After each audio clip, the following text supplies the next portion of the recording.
Okay, so let's get right into it. We all know that voice, right? The one that tells you you're being too loud in one room and then not nearly enough in the next. But look, this isn't going to be another explainer that just tells you to, think positive. We're going to pull back the curtain and look at the actual mechanism of how that voice got built in the first place. Because a voice you understand is a totally different thing than a voice you just automatically believe. And this, right here, this is the whole problem, isn't it? For most of us, the inner critic doesn't feel like some kind of mean outside bully. It feels like it's the only voice telling you the real, unvarnished truth, the one that sees things clearly when everyone else is just trying to be nice. It lands with a feeling of clarity, not cruelty. And that's exactly what we're going to unpack. See, this isn't some vague, fuzzy concept. We're going to get super precise.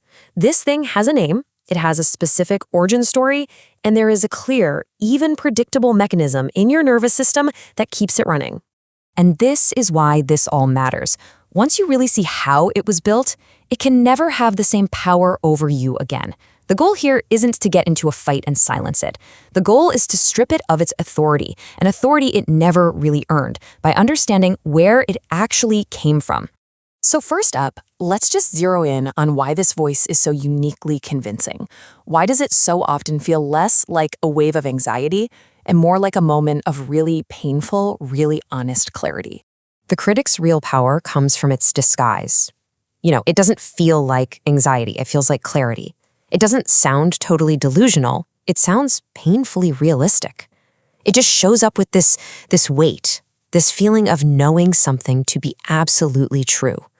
And of course, because you experience it as your own voice, trying to argue with it feels like you're trying to argue with the truest part of yourself. Okay, so let's get to this next part, which is a really crucial paradigm shift. That critical voice you hear, it is not a character flaw. It's actually a highly intelligent adaptation. And this isn't just some nice, comforting thought. It's a verifiable psychological fact.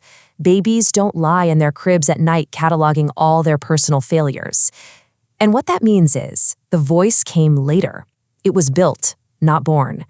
And if something was built, well, that means we can understand the blueprint. So what is it precisely? Well, you can think of the inner critic as an internalized system, one that was specifically designed to predict and get ahead of any external criticism or rejection. Its original job wasn't to hurt you. Its original job was to protect you by sounding the alarm before the threat ever arrived. And the way it gets built is almost, mechanical. First, as a kid, you get consistent feedback from your environment, from parents or teachers or other kids. Then your nervous system, which is incredibly efficient, basically decides, hey, why wait for that feedback from the outside? I'll just build an internal generator for it. And from then on, the critic uses that system to beat everyone to the punch, all in an effort to help you avoid the surprise and pain of being criticized. Okay, so if we know it's just an adaptation, why does it still feel so deeply true? This next part is the piece that almost nobody talks about, and honestly, it changes everything. Let's dig into the neuroscience. This concept is absolutely fundamental. Your brain's number one job is not to see the world with perfect 20/20 accuracy. Its primary number one job is to predict what's coming next based on everything that's happened before. That's how it keeps you safe, and that's how it conserves energy. And boom, here it is. This is the entire source of that voice's power. The reason it feels true is for a very simple set of reasons. Its message is old, it's familiar, and it is without a doubt the single most rehearsed prediction your brain makes about you. But, and this is the critical distinction, its authority is borrowed from repetition, not from accuracy. That feeling of truth you get, it's not evidence that the voice is correct. It is only evidence that the thought is practiced. Let's just let that sink in for a second. The loudest, most convincing voice in your head isn't the most truthful. It is simply the one that has had the most rehearsal time. Its authority is based on history, not on present-day reality. Okay, so now what? What do we do with this new information? Well, this understanding allows for a really profound shift in how we relate to that voice. We can start to see it not as a verdict on who we are, but as something much simpler, a record of the past. Think about it. For years, most of us have heard this voice as a verdict, like a final judgment on our fundamental worth. And because it feels like a verdict, we feel like we have to argue with it, right? We have to defend ourselves. But with this new understanding, we can just recategorize it. It's not a verdict, it's a record. It's like an old audio file of your history, and you don't have to argue with the recording. You can just notice that it's playing. And this is so important to hear. If you've ever tried to just be more positive and felt like you failed, it's not because you didn't have enough willpower. You were going up against one of the most practiced, most automated predictions in your entire nervous system. That's not a personal failing. That is literally just neuroscience at work. So let's bring this all home.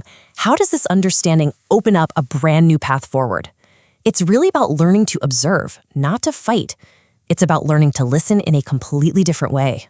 So the next time that voice shows up, instead of getting into an argument with it, you can just ask yourself this one simple, powerful question. Is the thing that trained this voice still in the room? Is that parent, or that teacher, or that old social dynamic that first built this system? Is it actually present right now? Nine times out of 10, the answer is going to be no. And you see what this does? It creates a totally new stance. The fight is just over. You don't have to get into a debate. You don't have to wrestle it into silence or try to replace it with something else. You can simply notice its arrival and label it for what it is. Ah, okay, this is historical. This is the old record playing again. That's it. That is the entire move.